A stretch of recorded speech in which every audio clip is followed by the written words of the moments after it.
Hello guys, it all began with an emoji, perhaps the costliest emoji in the history of emojis. Mockery, teasing laughter, and two formerly friendly nations at a strange crossroads in life. When Prime Minister Narendra Modi posted photos of his stay in Lakshadweep, it would have passed as just another location in India that PM wanted to put the spotlight on.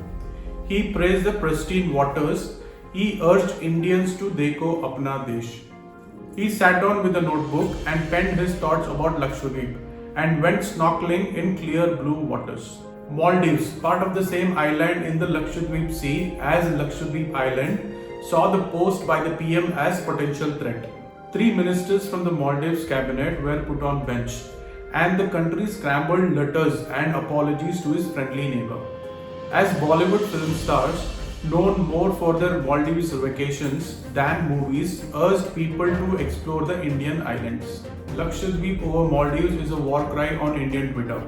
Interest in the tiny group of islands off India's west coast is at an all-time high. Google is finding it difficult dealing with the surge in search traffic, and Lakshadweep is readying for incoming mainland traffic. So the big question at this point is this: is Lakshadweep an alternative to the Maldives? The short answer is no. And in fact, the long answer is also no, it should never be. Lakshadweep, Sanskrit for 100,000 islands, has 35 total islands. After the sea swallowed one. 10 out of these 35 are inhabited by less than 65,000 people. Part of the old empire of Tipu Sultan. The islands were attached to the Madras Presidency during British Raj and then became a union territory, independent India's smallest in 1956. The Indian islands are different. While Lakshadweep does not have a foot in tourism, it is not entirely dependent on tourists.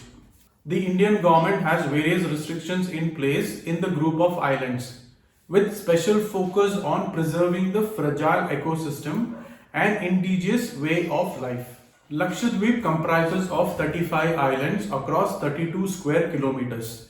These are mostly small islands with the tourism concentrated in islands like Agatti, Bangaram and Kadmat islands.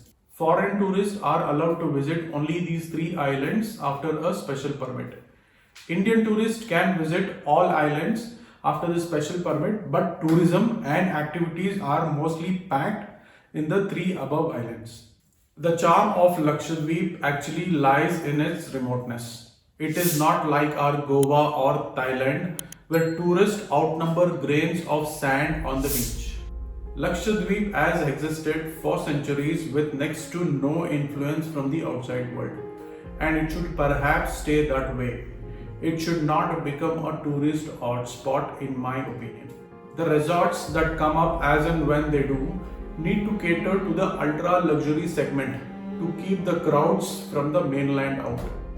The government's focus has so far been preserving the serenity and the godliness of Lakshadweep. And resorts in every nook and cranny will be irredeemable for the fragile ecosystem that is Lakshadweep. Lakshadweep should never be Maldives. India's strength is not in the island tourism. For the country this vast, it need not be. The Indian mainland has a 6,100 kilometer coastline with many beach destinations on both the west and the east coast. Add to that the Andamans and you have another 1,000 kilometers. Tourism is only one bit of why India's islands hold so much importance for the country. Large group of tourists should never reach the Indian islands. Lakshadweep is not Maldives, it should never be.